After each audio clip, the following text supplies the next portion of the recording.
as LeBron James get older and his role diminishes, he's going to have less power. Now, to the fact that the reason look, I have no problem with LeBron opting in for the 52 million. He earned Right. it. He was second team All NBA at 40, 41 years old. He earned it. Still, to his credit, one of the best players in the league. Yes. All right. Yes. Exactly. But if you want to win a championship, you could have became a free agent and you could have sat back and you could have freed up a lot of cap space and allowed the Lakers to go out and make deals to strengthen the team. And then you could have took what left. And then by also, hold up, you're a billionaire. Hold up. Before you laugh, MJ did it. Tom Brady did it. How much Tom Brady making? Think about something. Tom Brady's going to make more in television than he did playing quarterback. Why? Because he's all-time winningest quarterback. That means something. Look at Michael Jordan. How many years have Mike hadn't played? But yet, everybody wants Jordans. Even if the players in the league don't want them, you and I want them, right? Everybody. Yeah. Because winning. Because we brand winners. We love winners. We want to be around winners, right? When you have your children, do you send them to listen to the boy, that the little train that thought he could, that couldn't? Or do you send them to listen to the little train that thought he could and did? Hey, man, I saw a movie, and I'm not going to get into the graphics of it, but Sean Connery said, he asked, it was the movie, what was this movie? Oh, man, about the FBI, and they was got this nerve gas over San Francisco. And Nicolas Cage, Sean Connery told him, look, you got to be at this certain spot and ready to go when I get there. And Nicolas Cage said, I try my best. Sean Connery said to him, that's what losers say. Losers try their best. Winners get it done. Winners figure out how to win and get it done. Losers, I'll try. It means nothing. All right. And so when I look at the transformation of the Lakers and what they're getting ready to go through, it's going to be different. And I think where LeBron has kind of messed up, in order for him to find the right team, if the Lakers are in a rebuild mode, he's going to have to hope for a buyout. And for the Lakers, it does no good for the Lakers to buy LeBron James out.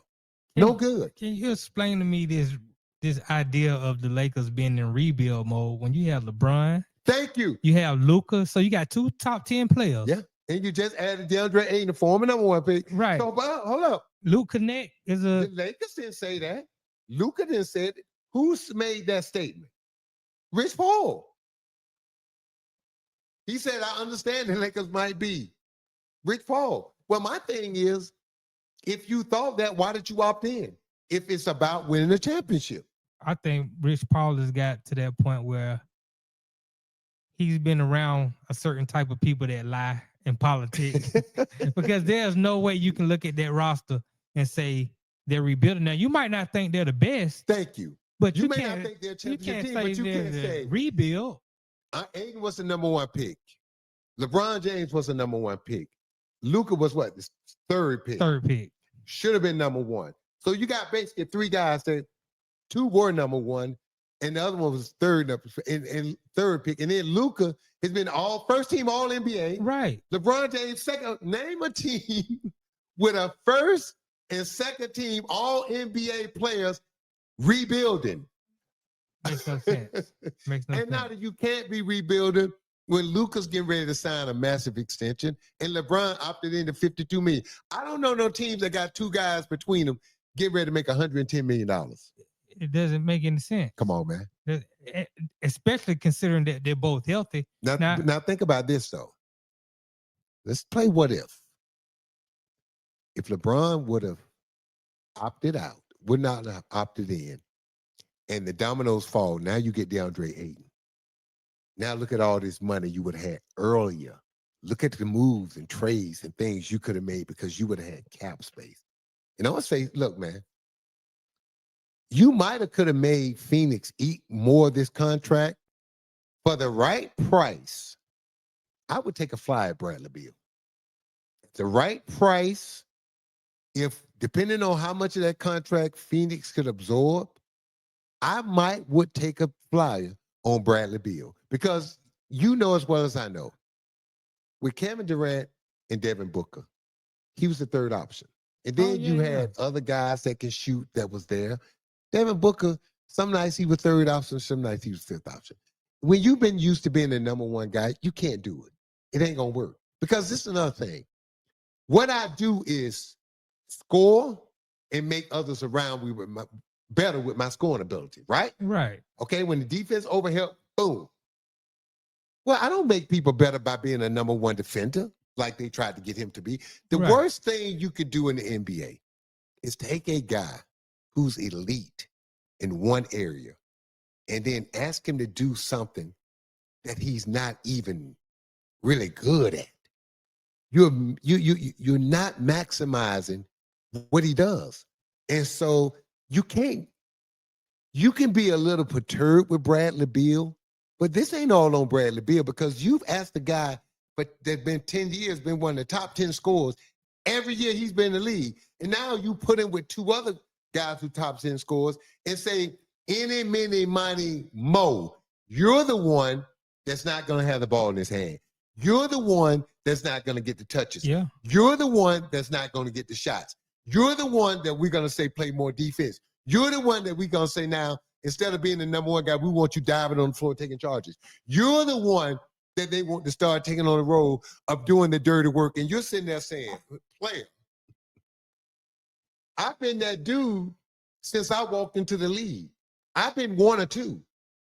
And all of a sudden, you want me to play. You're telling me on three, but the role you're defining for me is like the sixth best guy on the team. Two things. If he went to the Lakers, that wouldn't change. He'll still be third, fourth option. But considering who they this have. is the difference. Devin Booker and Kevin Durant are what players first. Score first. Oh, yeah. What is Luka and LeBron James' They're nature? passers. There you go. Okay. That's the difference. They can score, but their nature is to get everybody going because they know they can score the rock anytime. Right. That's the difference. When Devin Booker is playmaking, he's got to make a conscious effort. When Kevin Durant is playmaking, he's got to think about it. That's what Luka and LeBron rather do anyway. So putting Bradley Beal, a shooter like that, and what have we seen with Luka and LeBron when they've been at their best? When they've had a guy on the court that they know can knock down shots. Yes. That's when both of those guys been the best. So to me, if LeBron could have set the table by not opting in for that 52, and Phoenix could have absorbed enough of that money, because Bradley Beal, in order for him to get bought out, he's going to have to take a haircut. But I don't know how much. But I'm just throwing this whatever. And I know, look, if was a fifth, we'd all be drunk right now having a good time. But my point is, there were some levels of things that could have been done to even improve this Laker roster even better.